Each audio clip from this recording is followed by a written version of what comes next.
And that's the problem with some of you. You've only begun to tap into your potential. You haven't even scraped the iceberg of what you are able to do and what you are capable of doing because you are comfortable in Haran.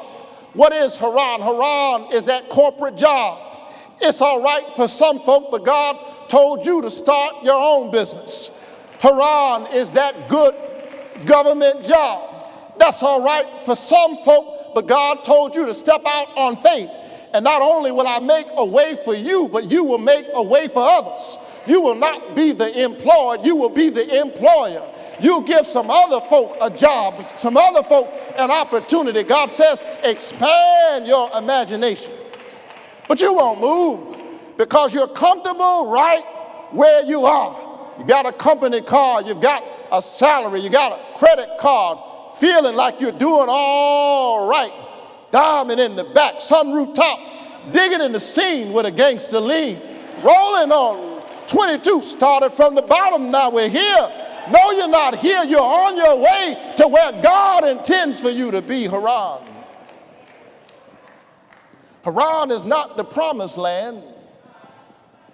Haran is just a place to land on your way to the land of promise. God's insight is superior to our sight. And then finally, you can make it when life flips the script, but you have to recognize that God's itinerary is greater than our imagination. God tells Abram to take his wife, his nephew, his possessions, leave his father's house. Now, that's an unsettling command coming from God. But amazingly, Abram does not argue with God. He does not quarrel with God. Many of us would have fussed and cussed. Many of us would have debated a little bit. We would have weighed the pros and the cons. We would have done a SWOT analysis to decide, should we go to the next step? But the Bible says that Abram just went as the Lord told him.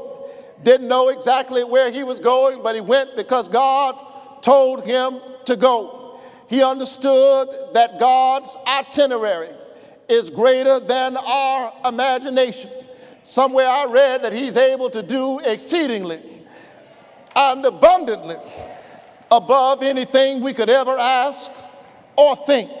He says, Abram, I know I'm telling you to leave your family, but guess what? Through you, all of the families of the earth will be blessed.